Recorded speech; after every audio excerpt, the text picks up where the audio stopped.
Before we jump into it, we have a very special announcement. I am proud to be one of Nurturely's board of director members, and San Diego, I'm excited to tell you that for anyone who is a parent or will be a parent, or anyone who cares about perinatal health and lactation, we want to plug Nurturely's upcoming fundraising event. It's a community science event called the Bubbly Brunch, and it's a benefit for babies. The event will be on Sunday, November 3rd from 12 to 3 p.m. at La Jolla Shores Hotel. Come on down and join us for live music, brunch, bubbles, and prizes. We will also have a lineup of speakers on topics related to lactation, perinatal mood disorders, and socio-cultural contributors to racial and social inequalities in health. Check out more details at nurturely.org/bubblybrunch.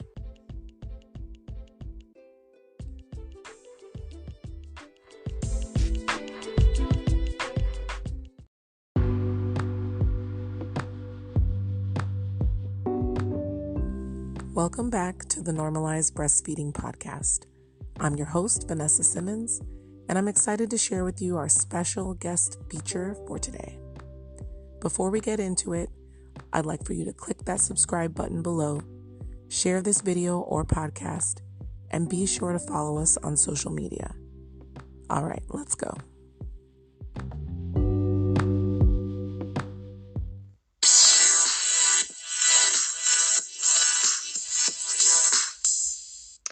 Welcome back. We are live with our guest, Kate Schartel Novak, better known as Mrs. Pennsylvania International. She is an ELL teacher for VIP Kid or VIP Kid, a YMCA fitness instructor, and a home-based travel advisor. Above all, she's a devoted wife to Ray, stepmother to 3 girls, and extended nursing mother to Aria. Kate Schartel Novak is a tenacious proponent for causes that move her, including the Normalize Breastfeeding movement, and she has been leveraging her social media to increase visibility of breastfeeding mothers by sharing her own breastfeeding journey since Aria's pain and med-free birth. Kate, we're so happy to have you on with us today. Thank you. I'm so happy to be here. So this is the official Normalize Breastfeeding podcast. We'll be discussing breastfeeding experiences, education advocacy, activism within the infant feeding community. Today, we're recording live with Kate Schartel Novak from the Boob Hive in Pennsburg, Pennsylvania.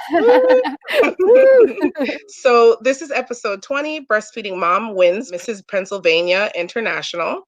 And before we get started, I just want to encourage you all to shop the Normalize Breastfeeding brand on our website, normalizebreastfeeding.org, and support this podcast and the content creation. If you're interested in being a featured guest or sponsor, just listen till the end for more information about how to get in touch. All right, so let's get into it, Kate. So tell me a little bit about your pregnancy with Aria. What were the highlights or some of the struggles maybe that you faced with the maternity care system? Oh, so I am very fortunate that my husband is a public school teacher and he has very great healthcare. However, I do have a funny story. And I know you asked me about during my pregnancy care, but this was right after she was born, so it kind of counts. Okay, yeah, definitely. There's a mandated hearing test the babies have to take. And they brought the machine in and they put the little headphones on, hours old Aria's ears, and they let it do its beeping thing. And then 2.5 years later, I get a bill for thousands of dollars for that hearing test. And then I start getting frantic phone calls from the hospital that administered it, or the third-party contracted company that works with the hospital to administer it. And it was a whole situation of where there are issues in our care for pregnant women and women who have just given birth, because they said that the service was not covered. And it's a mandated by law test. It's required. And it took them 2.5 years to finally be like, hey, we want money for this. It's supposedly not covered. And I'm like, this is absolutely ridiculous. So fortunately, that third-party company that administered the test they were very, very good about kind of doing everything on the back end and just having me sign stuff, or having conference calls where they sort of looped me in as a third person because they couldn't contact the company on their own and my insurance company on their own because of HIPAA. They needed my consent for everything. So that was a very, very fortunate situation that they were so accommodating to their patients, whereas a lot of companies will just be like, here, you deal with this. So But true. still, yeah, but still, even though it could have been a lot worse, it still is saying a lot that 2.5 years after care was administered for something that's mandated by law, they were trying to bill me for it. That is so I strange. And know I it wonder, was.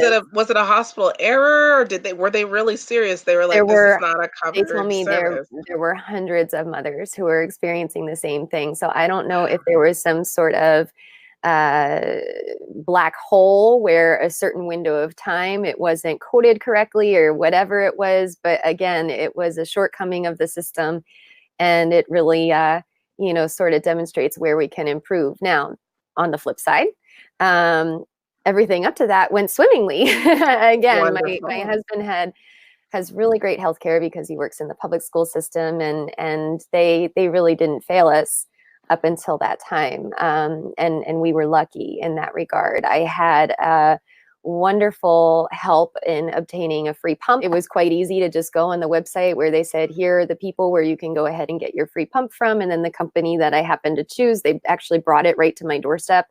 A little nursing assistant in training or something. She drove up in her car and here's your pump. So How it was really quite interesting. wonderful. Yeah. So Very cool. that was a shining example versus the not so shining example.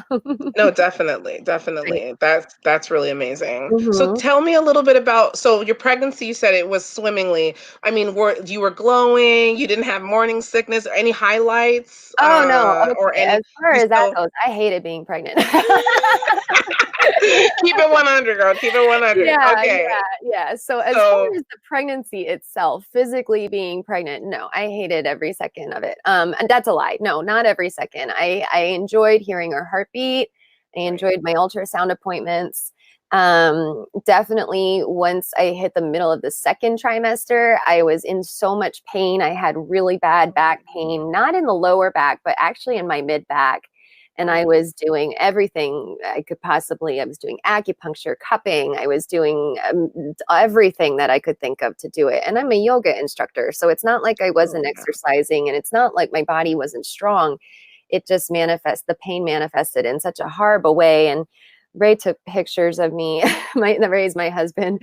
He took pictures of me laying in child's pose with the ice pack on my back and books weighing down the ice pack so I could feel the cold more. Like it just, and he was I'm so laughing at sorry. me.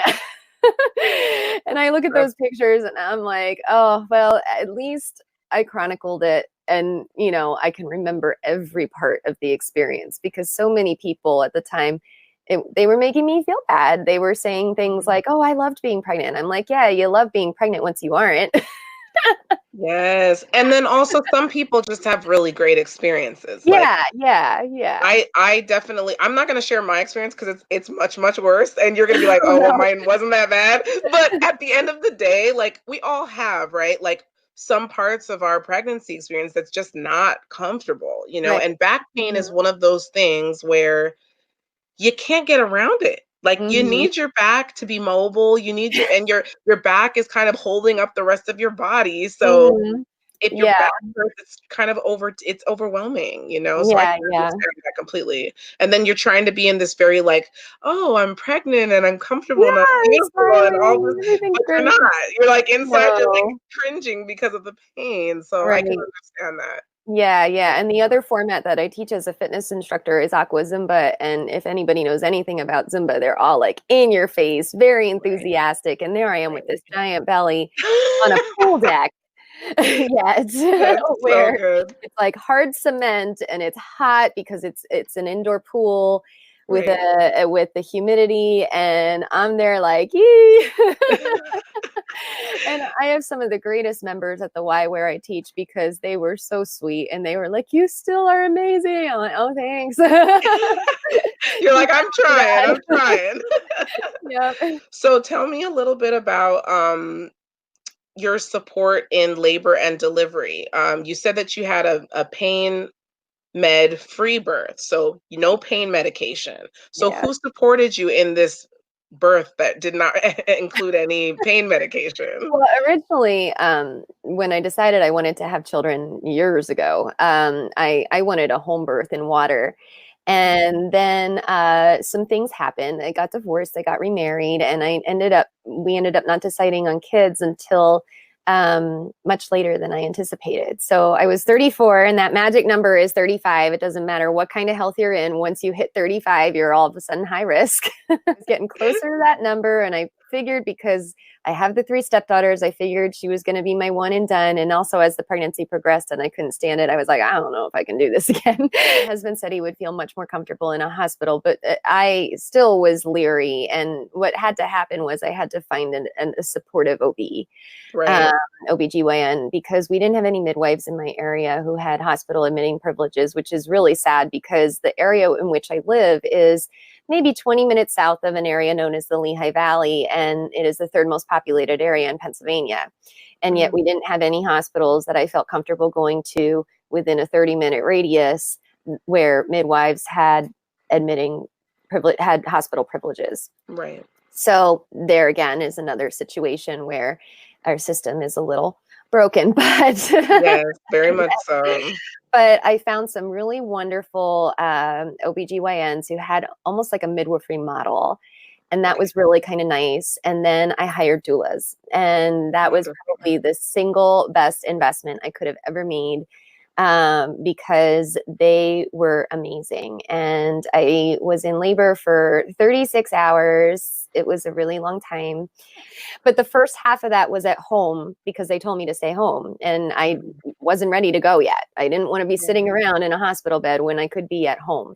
Right. And so at home, I was in my bathtub and I was sitting on a stool and I had a ball that I bounced on. And we even had a funny story. We had this bird. It was a cockatiel that my husband found because he runs a game bird farm with his father. So he has all these pheasants in these giant bird pens. I marry him and there's this business going along with it. Well, someone leaves their cockatiel in this pheasant pen. And we're like, so we bring the cockatiel home. I post on Facebook and I say, does anybody want a pet cockatiel? And I was in labor and we had someone coming to visit to pick up the cockatiel. Hilarious. And it wasn't a tame cockatiel and its wings had grown out. So there I am, very pregnant, chasing this bird around because I tried to release it into the cage that they brought. And she's like, don't worry, I'll get it. And she was in my home and I was like, just let me get it. Right. I'm with a giant belly, contracting, catching this bird flying around our house. It was a riot. So, that happened. Then all of a sudden, finally, the OB called me and said, hey, we're about to switch who's on call. Do you have any idea when you're heading in? And I had been timing my contractions and I said, actually, we were talking about going in within the next hour. So, So we went ahead and went in, and I wasn't nearly as dilated as I'd hoped I'd been, but we still worked to speed it up with the help of the doulas. And the doulas also made it so that my husband could take a little rest every now and then too, because it's a long time. Yeah. It's definitely labor it's an endurance sport. It was. So labor and delivery, people think it's like, okay, let's get in there and do what we got to do. And it's like, well, there's a lot that goes into that. There's layers to it. And so, and a lot of the layers that we don't expect to experience when we're in labor is the emotional side and the things that have caused fear in our own lives when we were either younger or things coming up as a young girl turning into an adolescent girl and then becoming a woman. There are all of these fears that we deal with throughout our lifetime that really come up during labor and birth. Sure. And you kind of go into that very maternal mammal very like raw place where you kind of start to pull from all of these things and you become like, like how like when a dog is giving birth to her puppies, she goes into a cold, quiet place and just I wouldn't say cold, maybe warm, a warm, quiet place. And she hides out until those puppies are born. Right. And I Yeah. mean, she's Cabin fever. very overprotective when they come out. It's like Yep. nobody get near me. Let me do this. I got this. Yep. And we tend to do that as well. But I think with what you were saying, with the way that the maternal health system is so broken now, a lot of women, they go into the hospital expecting to find comfort and support and love, and they're getting people who are more Outcome centered. Yeah. right, Yeah. outcome centered, and also people who are trying to like move you along and connect all of these cookie cutter dots. It's like, okay, Hmm. let's make sure all these corners are down in the cookie cutter. And it's like, no, some Right. women just don't fit into those shapes, and some women's births they take a completely different turn. Right. And some women they feel strong enough to birth their baby without medication. And I think that Hmm. not enough providers really listen to the women who feel that way. That's kind of part of my own Well, story. the first thing that, yeah, you're completely right, because the first thing that happened when I went in and I got on the bed, I said, first of all, how much do I have to be in this bed? Because I really don't want to be laying here. I wanted to be moving Right. around. And then the second, I did allow a cervical check-in, and the resident says to me, okay, well, yeah, you're definitely far enough along that you can stay here. And so that was positive, because they would have sent me back home if I hadn't been. But then she says to me, and when I come back, we'll talk about pain medication. And I shot like daggers at the doula, because I made a visual birth plan that had these little icons of things with the words underneath. But one of them was no pain meds. And I had it posted everywhere. Like as soon as we got, Right. I had all Right. these pictures of it, and I went ahead and I said, get one on the door, get one here, get one there, get Right. one there, all the places that I thought they would look. Just so you And could also have a visual as yeah, well, and right? me Just a too. reminder. Yep, yeah. And so I shot daggers at the doula, and she was like, I got you, girl. I got you. yeah. And then it was never mentioned again. So Right, right. yeah. That's good. That's really good. And Mhm. I think it's important, it's important for a mom to not only feel like she's going to be supported, but that she'll be validated. And if Right. she has chosen this path for her child to enter the world, then this should be something that we really just get behind and support. Mhm. Unfortunately, a lot of the nurses are not trained to sit with a mom throughout their Right. birth. Yeah. And then we've got time frames on these beds, and that they need people in and out. Yep. And it's a very scary, situation, especially when you're trying to put a clock on birth, because you Yeah. just don't know what that mother needs to really open up. And Mhm. there are those cases of emergency as well, where by the time we open up, it's late. Like, we need to get this ball rolling. So I'm Right. grateful for the emergency care that is available in hospital. But I feel like when it comes to women wanting to birth naturally in hospital, that it can become kind of It's a tedious push for and the pull. staff. Yeah. Yes, Yeah. exactly. Mhm. Exactly. So interesting. So tell me about your first latch. So when baby was born, everything kind of settled and calmed. Did you guys do a breast crawl? Was your baby placed onto your chest? Describe those first moments, of what happened after your birth, and then your first latch. Sure. So this is also a decent story too, because I on my visual birth plan was skin to skin, and it's considered at the hospital that I delivered at is considered baby friendly designation too. So they believed in that anyway. But Wonderful. it was which was great. But it was a little it wasn't like, yay, here's your baby, plop on my chest. They put the baby next to me, and then my OB kind of gave me a look, and she said, try to bear down a little more. Your placenta isn't delivering. And Mhm. Right. and I was like, This is oh, immediately after your baby was born? not quite immediately. Like there was the whole like, oh, she's so cute, blah blah blah. I was looking at her, I was touching her and Right. everything, and then all of a sudden she was like, yeah, something's not happening here. So then they were like, all right, let's get the baby skin to skin, Right. and then we'll worry about this. So then they go ahead and they put her skin to skin. But then here, the placenta is not delivering.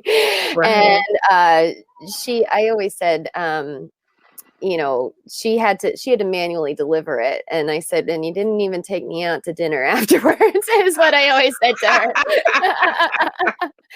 And that That's was honestly hilarious. more painful than any part of the labor and delivery. I And can then, imagine. yeah, and then when she did have to sew me, because I did tear, that also it was in an area where the anesthetic did not take effect it wasn't and I said, just forget the anesthetic. Yeah. Because that needle was hurting me more than the actual needle Process. for the stitches. Right. And I said, just forget it. You know, stop trying to poke me with the needle. Just every sew one me of these up. pokes is one that could be sewing me. So, yeah. So that was all going on during those, you know, what's supposed to be those blissful moments where you're just staring into your baby's eyes. And I was still doing that. And Ray. But it takes away. Yeah, but it did take away. I mean, I was looking at her. I was looking at Ray. Ray was looking at our daughter. And everything, but that time where she could have crawled and everything could have happened, it was just sort of like forgotten about, and that was less than ideal, but at the same time it makes for a really great story.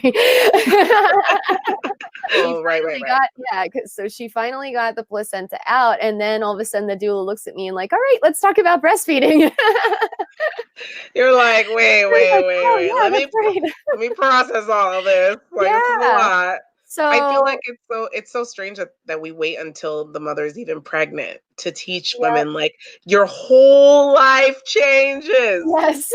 Your whole life. Like, the fact that you're okay with like 10 people in the room while you're like completely butt naked having a baby, like your whole life changes when you have a baby. It did. Interesting. It's so interesting. It was so interesting. And as far as that went, again, I was so indebted to the doulas for being there, because they were like, here, let's work on this. And we went ahead and we latched her on, and she seemed to be great. I mean, at first she was very sleepy because it was a long time for both of us.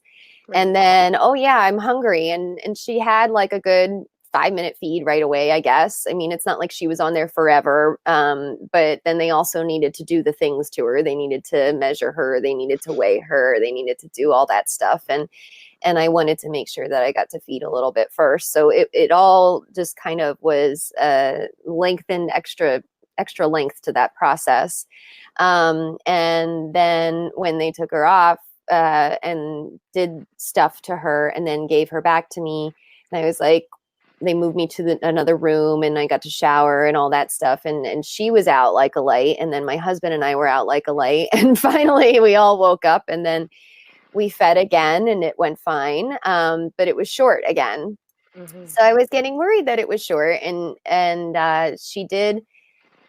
she did lose weight, but naturally they lose up to 10% of their body weight. So we weren't concerned. And the pediatrician who examined her first just said, make sure you just nurse and nurse and nurse, because her bilirubin was high. Yeah. So I was doing what I could. And then I got home and discharged, went home, went to her first appointment at her actual pediatrician.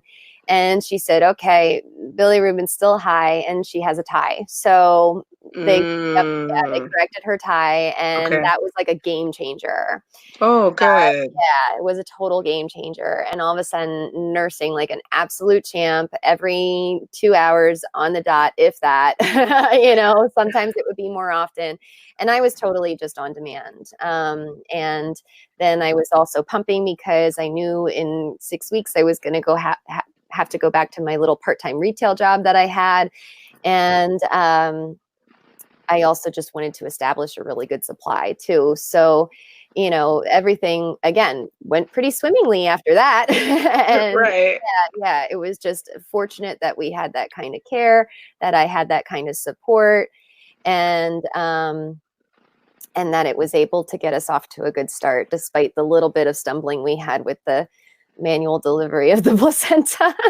So you basically answered my next question because I was going to ask you if you had any trouble latching during your journey. But with a tongue tie, yeah, that can definitely be a huge issue. And a lot of people aren't aware that when a tongue tie goes undiagnosed for some time, it affects your milk supply because Yeah. baby's unable to latch completely and unable to take out all of the milk. So Mhm. because they're unable to take out the milk, now your breast is not getting the signal that they need all of the milk. So Right. they say pull back supply and let's just slow down the supply. So then the mom thinks, "Oh, I don't have any milk." Yep. Right? Yeah, and it But the creates this reality cycle. is, yeah, it's just this cycle that happens. And it's so important that we get these moms the support they need as early as possible, Mhm. especially with pediatricians who can spot ties. Because I think there's a large number of pediatricians who don't even check for ties. And Sure. sometimes women have to go all the way to a lactation consultant, which might not be covered under their health insurance. Mhm. So they're paying out of pocket just to find out if there's a tie. And Right. that's like a if, you know what I mean? Like, okay, Yep. well, let me pay this fee and then find out if there's something And wrong, then if I can afford to get it corrected, and if I can this, and if I can that, there's just so many. It's so many, and so it kind of this cycle that you talk about, it really is a never-ending kind of cycle, and it starts really in those first few days. It If does. you don't have somebody who's knowledgeable about breastfeeding, this is why I think, like, why aren't pediatricians getting solid breastfeeding education? Yeah, and that Like, pediatrician you that serve went new right. moms. Yeah, and once again, I was just so lucky, and I think because the pediatrician who examined her in the hospital, he is also a board certified lactation consultant too. So, and he's a Ah, man. that's wonderful. That is So that was wonderful. really cool That because is wonderful. yeah, that was really, really cool and also very fortunate. And then the lactation consultant who was on hand at the hospital, she was just a phone call away, and I could say, "Hey, can you tell me if this looks good?" And that was also very fortunate. And what it really was a matter of, because it just sounds like, oh, I've been so privileged. The point is, though, that took work to get to that point. Like, I Of researched course. every hospital in the area. I researched Right. all the OBGYNs. I took a Right. look at who was going to be examining her in the hospital and then versus where I was going to be taking her afterward. If I could make that the same person, if it wasn't going to be the same person, was it going to be somebody that I was okay with? I Right. like dotting all the I's, crossing all the T's. I mean, that took a lot of work that I think a lot of women aren't necessarily aware that they should even be bothering with, Yeah. because they think, okay, well, my doctor's going to tell me what to do. I'm going to get to the hospital. The hospital, they're going to tell me what to do, and I'm Right. just going to follow the directions. And that's not the way it has to be. If you At all. like that MO, great, fantastic. But if you want to have a little more control over your journey, and obviously there's many things that are out of our control, Right. regardless of how much we try to tighten those reins. But if you do want more control, like, I think what a lot of women need to know is that they have the power to take it. Most So, definitely. yeah, Most definitely. And it's not really just even control. It's more like if you want to guide like the path that you're on, because sure. the path can be a straight shot and you can listen to everything that they tell you and you can follow all of the rules that they give you. However, we've seen many women go down that path and we've seen many women come out with issues Yep. and trauma Hmm. and feeling like they were done a disservice, Oh, yeah. right? And Well, so my it's sister-in-law important. was pushed into having an epidural with her third child, and Mhm. she still has chronic vertigo from it. And it's, yeah, So sorry. it didn't go well for her. And that's Right. not that I have another friend who, she loves the epidural. Give me the Right. epidural. Right. Right. She's like, I'll But take it. yep, and it worked totally fine for her, And no so issues, no yeah, side yeah, effects. so And it's see, but those things, like, that's what I think the medical system is failing to realize is that we are not cookie cutters, right? Like, yep, you cannot just put any woman in the same box and say this is going to work for you because sure. everybody's body DNA all of what we are is different. So we Yeah, cannot say that this one drug is going to work for, this subset of human beings. right, So absolutely. so tell me how you got involved with pageant life, Oh, because obviously you became Miss Pennsylvania International as a breastfeeding mom of yeah, 29 months strong, which yeah. congratulations, Thank by the you. way. You're now at 3 years then now, right? Yeah, we are. She That's just turned awesome. 3 on October 2nd, so Oh, and she's congratulations just and like, happy birthday "Thank to you too. you." Yeah.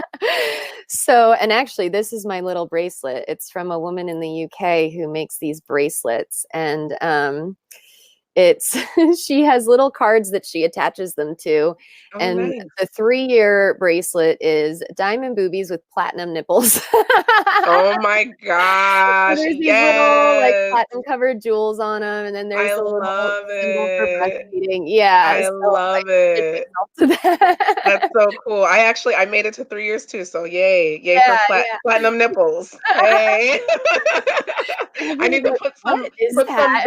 I need to bedazzle my I background so know, that right? people can see platinum Mark boobies. it with yours. That's But so anyway, funny. yeah, so pageants, I dabbled in them a little bit throughout school, when I was in middle school first, really, and then didn't seriously start pursuing them until I got married. And so long story short, there's three major pageant systems for married women. There's Mrs. America, Mrs. United States, and Mrs. International. Just like there's Miss USA and Miss America for unmarried women, and a host of other systems out there. There's these three major ones for married women, and Mrs. Pennsylvania International was the only one I hadn't competed in yet.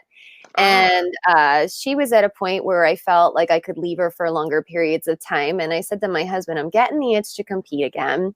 He said, all right, let's do it. So we went ahead and did it. And, I can't say enough, and this is so obvious, but it is so worth repeating. Find your tribe, your support system, yeah, and ask them for help yep, because he was along. My aunt was along, my mother-in-law was along. They were all making sure that she was okay the entire time while I was obligated to be involved in pageant activities. And the same occurred at Mrs. International after I won Mrs. Pennsylvania International. And we traveled to West Virginia, believe it or not, but there were contestants from all over the world who traveled to West Virginia. And my mom came along with me, and she came along as basically the babysitter and made sure Aria was taken care of. And then that way, instead of having to pump after 2.5 years, and I hadn't pumped for like a year at that point, right. instead of having to pump while I was gone to keep up my supply, I could just sneak into their room And and even nurse. even do dream feeds if she was Yeah, still already sleeping. And yeah, that way we got to reconnect, in addition to making sure that weaning was not imposed on her, because I do feel very strongly about self-weaning. And it was hard. The week is yeah. hard without that added on to it. Last year's Mrs. Pennsylvania International's husband was deployed at the time, so it's a hard week without stuff like that going Right, on, a husband right. deployed or a breastfeeding toddler. But it's hard without that. And then to add that, it also makes it even more challenging, but it also gives it that extra kind of um, uniqueness and special experience, Right. that I can say, yeah, I went and I was still nursing my daughter and I did That's so cool. it, just like I And was. it's a huge motivation to other moms just to Yeah, keep yeah. going and to understand that, like, we all have obstacles, we all have challenges, and your story inspires someone else to just keep pushing with their own. Right. So, I mean, yeah, and I it's think not that's like you amazing. have to completely give up who you are. Now, a lot of Not at times that all. works for a lot of women. So much of their identity becomes tied to being a nursing mom, and I too am among them. Right. A really large part of my identity is tied to that right now. But it Mhm. still didn't keep me from doing something for me that was important, Pursuing your dream, yeah.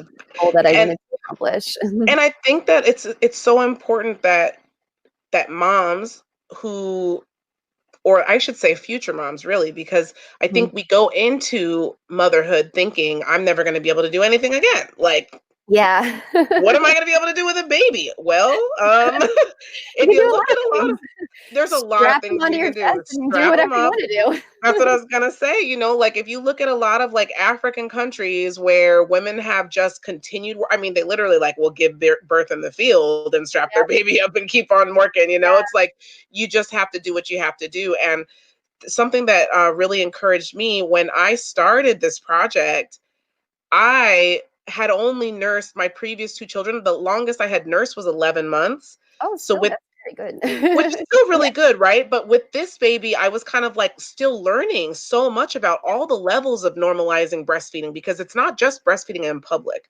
And I think a Mhm. lot of people think that. And so I've been trying to kind of open up people's minds to, well, there's a lot of facets and nuances within this whole community. There really are. And And there there's really are. out there, like if you Google, especially with extended breastfeeding, and since I'm in the midst of it, that is, what I am talking about most nowadays. But Right. there's really, if you Google it, there's not much out there. And No. I have another friend who she her daughter is like 11 months, and she said to me, well, how did you decide to extended breastfeed? And I'm like, can you define extended breastfeeding? Because isn't your baby still a baby? Right. Right. Some people define it as the 6-month milestone. Some people define it Right. as the year, the American Academy of Pediatrics, those guidelines. Some people use the World Health Organization guidelines of 2 years. Some Right. people are somewhere else in that spectrum. And for me, I mean, I feel like I'm the extended of the extendeds now. The extreme, Yeah, like the yeah, extreme but breastfeeder. I joined a Facebook group that has been really wonderful because Google has nothing out there for us, Right. really. And they have been amazing. And I see some of the women who are still at it even after 3 years, and I'm just like, wow. And it's challenged everything because I never expected that I would be the mom still breastfeeding at 3 years old. I thought I would be done after, I said, at least a year. But if I could only make it to 6 months, that was okay, because I wanted to exclusively breastfeed for 6 months. Then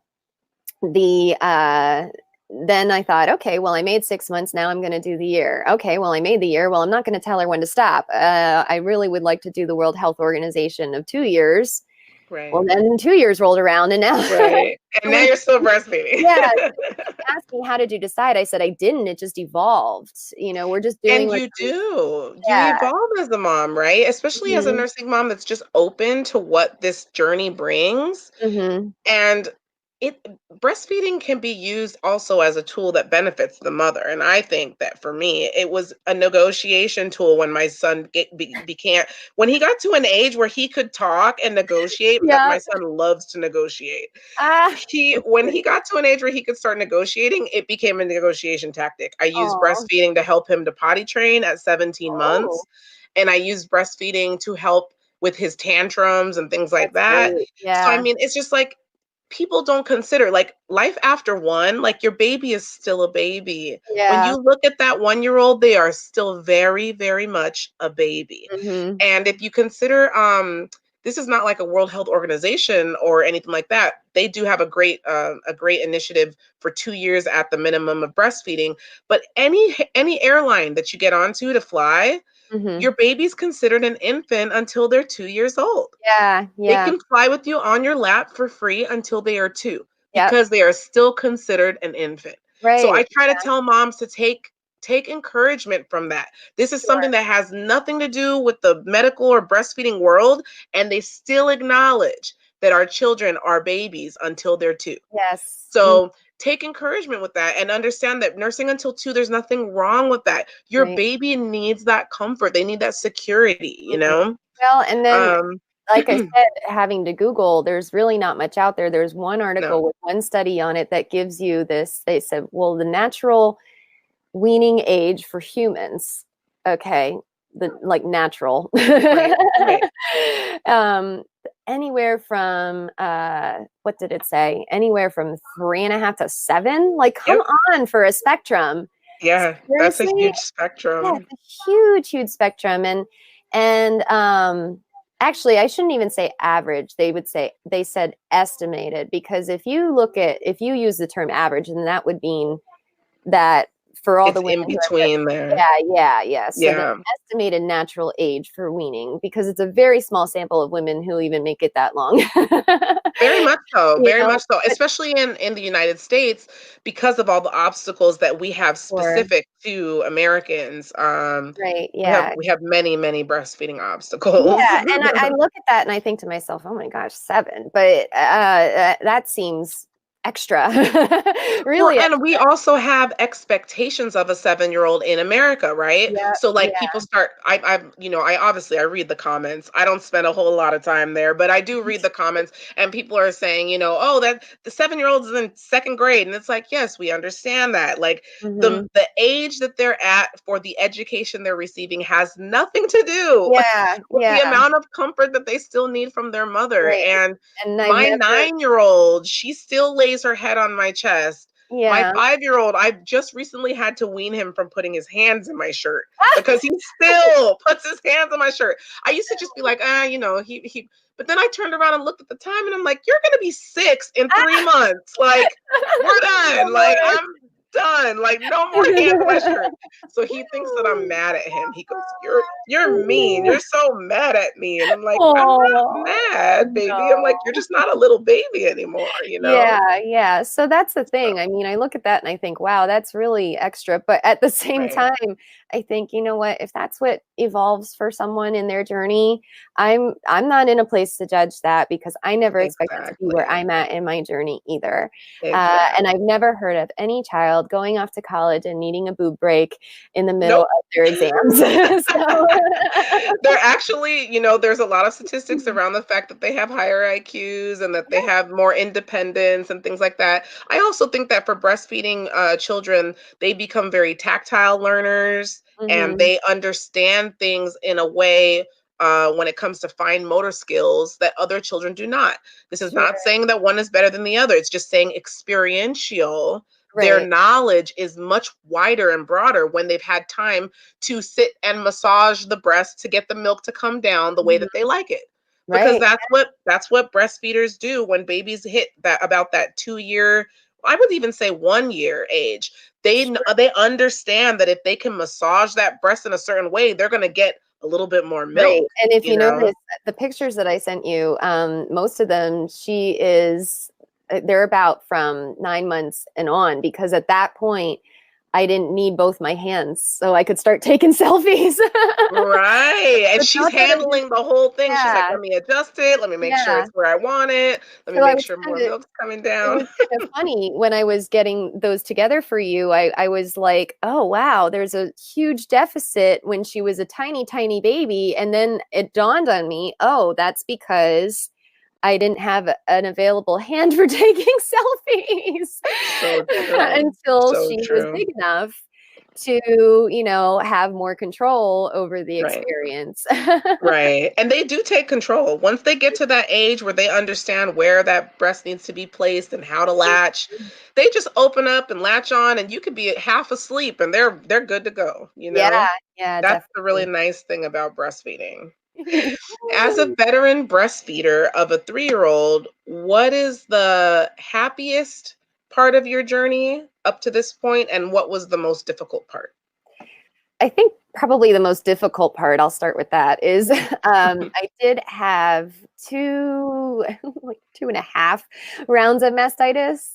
Okay. I thought I had the flu, and my friend from Boston area, she said, "Well, when a nursing mom presents with symptoms of the flu, it's usually mastitis." And I said, "Well, I don't have a plugged duct. I don't think it is that." And then I learned that they don't necessarily have to go hand in hand. So Mm, that was a very steep learning curve, and that was also awful.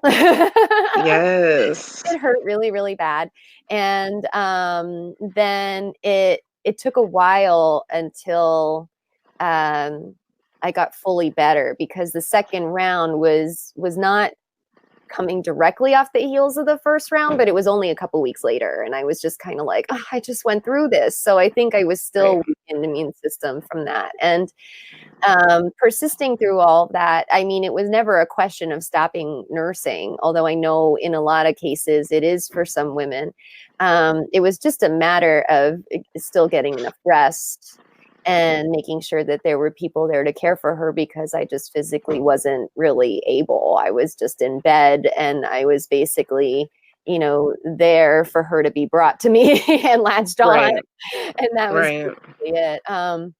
The second time it wasn't quite as severe. So, and I also knew more of what to expect. So I was just kind of like, yeah, this is awful, but but I Right. know what I'm up against. So I was a little more, you know, raring to go for it. And then the halftime, the reason why I call it like a halftime was because I'm not entirely sure if it was mastitis or if it was some other kind of infection that manifested itself, because I had gone back to my part-time job where there were some conditions that I thought maybe I didn't wash my hands well enough right before I pumped or something like that.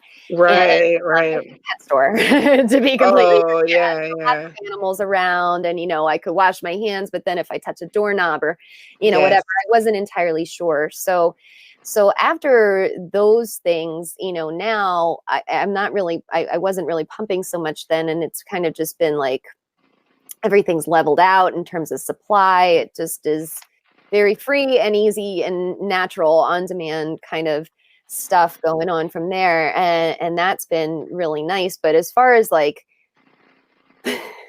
this is funny. I'm laughing to myself. There's two moments that stick out in my mind. The first moment is one of the pictures that I sent you is one that is not a selfie, and we're laying in a beach chair. And my husband took it. We were on vacation in Mexico, and Aria was 9 months old. And he said, wow, I just took this amazing picture of you. And I said, what? Let me see it. And I looked at it and I was like, oh, that's precious. And I think that was like really a game changer for me to feel better about nursing in public, especially. Not that I ever had an issue with it, but I was always covered. I was always, you know, whatever. And here I am on a beach in Mexico in a bathing suit, and some women's bathing suits are showing more than most women show when they're nursing at times. And I still covered with a towel, just out of, you know, respect to whoever else had issues. But for me, I was like, that is a gorgeous picture. And it kind of was a game changer for me in terms of being more open about my breastfeeding journey. And then the second one is a funny story. And that's why I started laughing, because not that long ago, my husband, I'm sitting there nursing, and he's sitting there next to me, and it's on the couch in our nursing spot. And he starts singing this song, and now I call it the nursing jingle. And my daughter's looking at me right now because I think she's ready for me to start singing it. Go ahead and sing it. Go ahead and sing it. And it's like, it has like a country twang. He's going, boob in my mouth, nursey, nursey. Boob in my mouth, nursey, nursey. And I'm like, Ray. And I really didn't like it at first. And then he was like, what's wrong? And I go, maybe you're embarrassing me a little. Right. And he was like, this is a happy song. So, and she's singing it right now. I wish I could turn the camera, but I can't. I'm using my internal camera.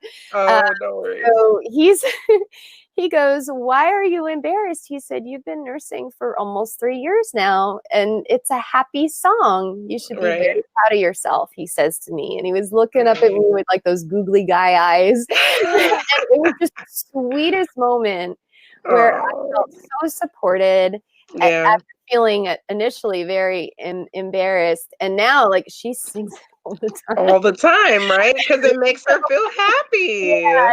That's and it amazing. reminds her of that moment where daddy and mommy were being silly, and she was sitting there nursing. And what's really interesting, and there's like a whole moral, it's never just a happy story. There's always more to it. Right. My daughters then came over, and she started, and our daughter started singing it, and they were like, what is she saying? They thought she was saying poop in my mouth. Oh no. And I'm like, no. And then they said, well, she shouldn't be saying that. That's inappropriate. And I'm like, how is it inappropriate? And it was a really great teachable moment. I said, Little Nas 10 could sing about how his life is a movie, bull riding and boobies. But when your little sister starts singing about what boobs were meant for, exactly, that's inappropriate. And they were like, oh. It's such a teachable moment. I feel like it's been hidden for so long So when people start to have all these feelings, like I was commenting on something on Instagram yesterday, and I stay away from a lot of the comments because it's I Yeah. don't want to say that it's pointless, but it's like nobody's got time Some for all that. some Like people's unless you minds really are want just to not know. gonna change. Exactly. And so when people say like, but what's wrong with using a cover? Then I just my response is, when was the cover ever needed? Yeah. It didn't become necessary until we over sexualized the female body in this Mhm. society. So Right. when was it ever needed before then? Yep. You can't tell me, because I used to get National Geographic on my Yep. doorstep when I was Yeah. a child with women not even breastfeeding and full breasts out. Yep. Yeah. Yeah. So I mean, like the way that I look at it, I'm like, why? I don't understand, why are people making this a big deal when all she's doing is feeding a baby? It's not that serious, you Right. know? Right. Mhm. So that's a very cool teachable moment. I love It that. was So great. Yeah. tell me a little bit about your amazing work that you're doing with PBS and this early childhood literacy program. I'm really excited to talk to you about this. Right. Yeah. Oh, well, thank you for asking about it Of because course. as international title holders in this system, what happens is we all are charged to choose a personal platform with a cause that means something to us. And you see that in a lot of pageants, but a lot of times it's not emphasized as much in some systems as others. And this one is very philanthropically based. So that's wonderful. And I chose PBS because my daughter loves PBS Kids programming. So that was the first natural bridge. And then also reflecting back on my own experience, I learned how to read from Sesame Street, and I entered kindergarten knowing how to read because of Sesame Street. So as a Oh, that's PBS so awesome. show, yeah, I was like, wow, I need to give back to this that gave so much. And now Mr. Rogers is also like, I mean, where do you get Mr. Rogers is like cool. He's, Right. before, he was always cool until you Right. get older and then you're like, oh, Mr. Rogers, that's that guy I watched when I was a kid. But now suddenly it's cool to love Mr. Rogers no matter what your age is. And Right. that's really wonderful because we certainly do need it at this time in life. And I actually had a person who said to me, you know what, I liked your page because you support PBS, and without PBS, we wouldn't have Mr. Rogers. And I thought, wow, that was really awesome. As far as early literacy goes, my home station for PBS, which is WLVT, PBS 39, they have something called the Lehigh Valley Reads Initiative. And the Lehigh Valley is that region I spoke of earlier that I live about 10 minutes south of. And Lehigh Valley Reads is the region's grade level reading campaign. So what they're doing is they're working to make sure that by third grade, kids are on level in terms of reading, because that's where reading switches from learning to read and just simply knowing how to pronounce the words and everything, to reading to learn. So they, are not just reading because they want to be able to see the text and know what it says, but they're also learning about other subjects because of it. It's a really, really cool initiative because I have a preschool daughter now and everything, I'm soaking it all in. Besides my background in education, I was a public school teacher, just like my husband is now. I was a public school teacher for 10 years and I still teach online. And those kids are anywhere from age 4 to 12 learning English, but it's as a second language. It all really just dovetails so nicely. And as far as their mission, PBS, to educate, inspire, and inform, even what we're doing right now, educating, inspiring, and informing, still fits in with it. So you can't Most definitely. argue with those three buzzwords. You can. And And that's what the next generation needs. They yeah. need to be informed, they need to be inspired, they need to be educated Mhm. about all of these topics. They're so important. Kate, it's been amazing to have you on with us today. Yeah. I truly appreciate having this opportunity to chat with you. Do you have a shameless plug or any kind of shout out? I know you said you were part of like a breastfeeding group on Facebook. Do you want to shout them out? And what's Oh, your social media? well, okay. I mean, I will shout them out just because they've given me so much. And I always say when new members join, there's 17,000 members in it. And it is by far the best of any moms group that I'm a part of. Like I basically Wonderful. left a lot of the other moms groups because they can get Right. so crazy. Right, they do, they do. And There's those hot topics so and yeah, this yeah. one is just so nice. It's extended breastfeeding support, and that's all. I think it's based in the UK because there's a lot of UK dialect that I see in a lot of the people's posts, but I Okay. always just, it warms my heart because I love it. And Right. there's that one. And then as far as I go, I have my personal page, which is my full name, including my middle name. So it's 4 names, Kate Ames Schartel Novak. And then more importantly, there's my title holder page, which is Kate Schartel Novak, Mrs. Pennsylvania International 2019. Awesome. The international pageant system is a divisional pageant. So there's also a Miss Pennsylvania International and a Miss Teen Pennsylvania International and a Miss Preteen in, Pennsylvania International. And on Instagram, that is at PAINTL Pageants. Mm-hmm. And from there, you can find me on Instagram. You can find the Miss Teen, the Miss Preteen, and we all work together and just try to do good throughout the state. So amazing. Yeah. That's so amazing. We'll definitely get all of your social media up for everyone to be Great. able to follow. Thank you. We're so excited about sharing this podcast and your story with our listeners. Yeah. And I hope you have a good rest of your day today. Hope your daughter gets her chance to nurse and all of that. I know she's been waiting so patiently. She's I'm been so great. proud of her. She's been so great. Yeah. She kind of just started like singing her little song. I know. Blues in my mouth, mercy. Well, Kate, I hope you have a great one. It was so great to chat with you. You have a wonderful day, okay? Great. Thank you. Thank you so much.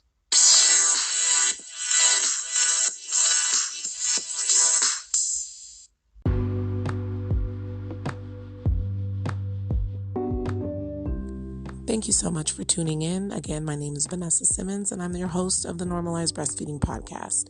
We're looking forward to hearing your story and featuring you on this platform. Send us a message if you'd like to be featured, or email me directly at vanessa@normalizebreastfeeding.org.